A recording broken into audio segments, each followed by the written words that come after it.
Gracias.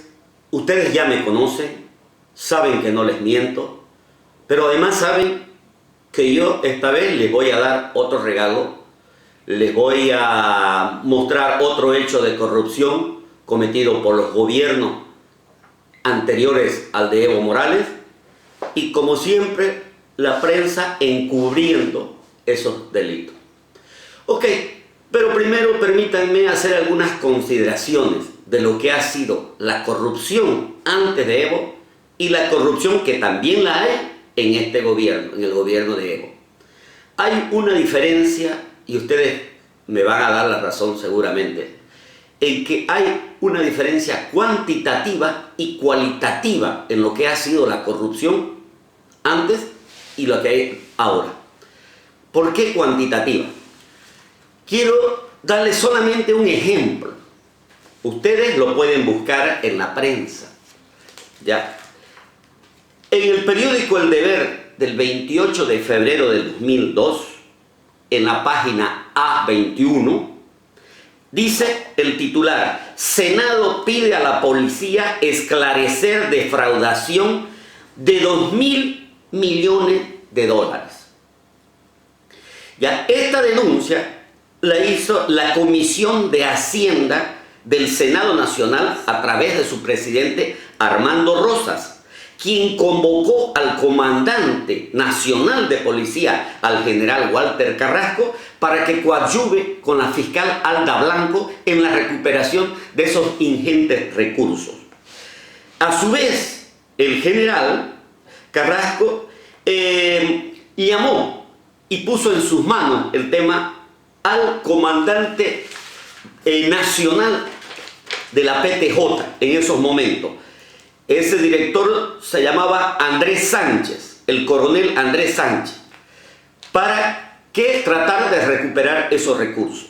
Imagínense, el señor Rosas dice que se originan estas en 60 denuncias recibidas en su despacho en los últimos 4 años, dice. Vale decir, del 98 al 2001. Las mismas que fueron derivadas a la Contraloría para su investigación. Esto significa que estas no son simples denuncias como las que vemos ahora. Esas denuncias fueron derivadas a la Contraloría y la Contraloría tiene dictámenes ya. Hablamos de 2.000 millones de dólares en 4 años. Estamos hablando prácticamente de la 4ª parte del PIB nacional de aquella época, que estábamos al borde de los 9.000 millones de dólares. Entonces, y lo más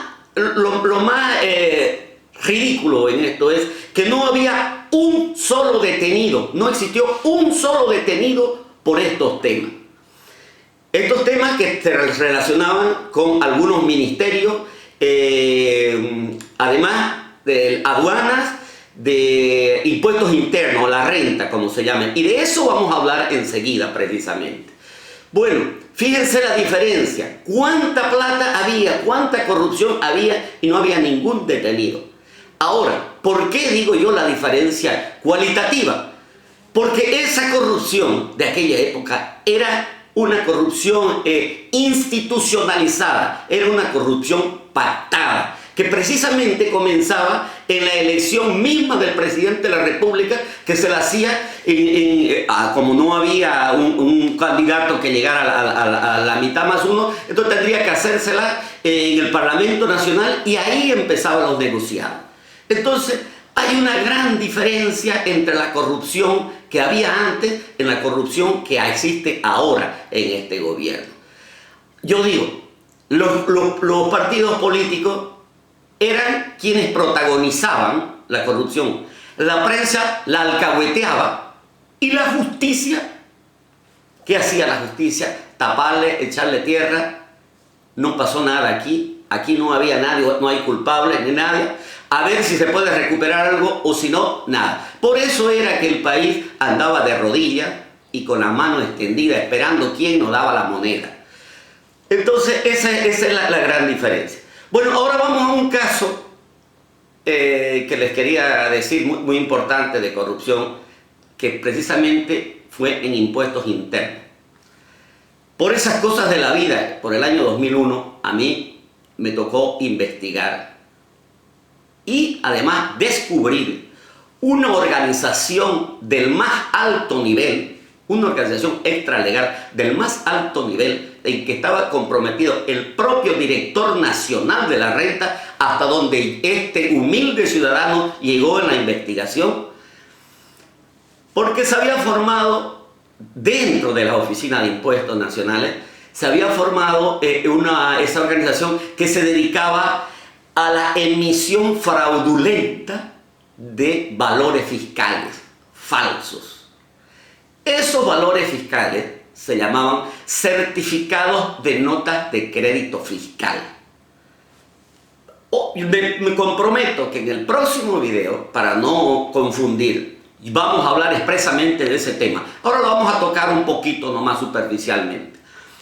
Eso, pero les voy a contar más o menos en qué significaba. Significaba el Senocred, o como lo llaman también en la renta, acción de repetición.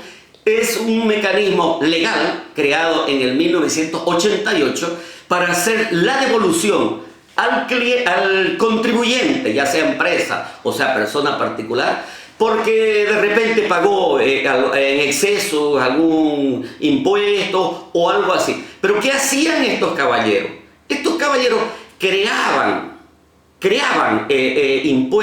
empresas fantasmas, le abrían su RUC con nombre, con dirección, con todo, y emitían facturas millonarias, cualquier cantidad de facturas. Y a otra empresa quebrada, debilitada o también creada por ellos, ¿ya? Le generaba el crédito fiscal. En otras palabras, el crédito fiscal o el IVA, que es lo que corresponde, se generaba con la emisión de la factura. Es decir, por cada $1.000.000, hablando de eran bolivianos, obviamente, pero cuando hablamos de números grandes vamos a hablar de dólares. Cuando la factura, por ejemplo, de $1.000.000 generaba $130.000 de crédito fiscal. Ese crédito fiscal, bajo un proceso minucioso que pasa por diferentes niveles de control en la renta, finalmente ellos mismos lo hacían y salían. Pero no salían por pequeñas cantidades, yo les estoy hablando de bajas cantidades. Salían por millones de dólares. Miren, aquí un exdirector, Luis Ramiro Peña, en un periódico, en el periódico El Deber, del lunes 8 de septiembre del 2002, declara: habían 100 millones para Senocred. Dice el título, pero además, en un subtítulo, además en el transcurso de la declaración, dice: el Estado está desprotegido y no puede recuperar el dinero cuando hay ilegalidad. Debe exigir boletas de garantía, dice. O sea que el Estado está listo aquí, no hay cómo recuperar. Habían 100 millones. En la investigación que yo en el próximo video les voy a mostrar, yo tuve que hacer, ante la imposibilidad de denunciar, porque lo llevé el tema a la Brigada Parlamentaria Cruceña, Comité Pro Santa Cruz, en fin, a todas las instituciones, ya vamos a hablar expresamente de ese tema, además de casi a todos los medios de comunicación, y no fue posible denunciar. Entonces, hice yo un libro que más que un libro es un informe, se llama Delincuencia de corbata en impuestos internos. Delincuencia de corbata en impuestos internos. Como verán ustedes, ¿ya? Es un informe cronológico de la investigación hecha por esta persona y una víctima de aquellos hechos. Bueno, y si ustedes no me creen, si ustedes piensan que yo les estoy mintiendo, le pueden preguntar a mi amigo periodista Carlos Valverde Bravo, porque en su momento él lo tuvo este tema en sus manos. ¿Ya?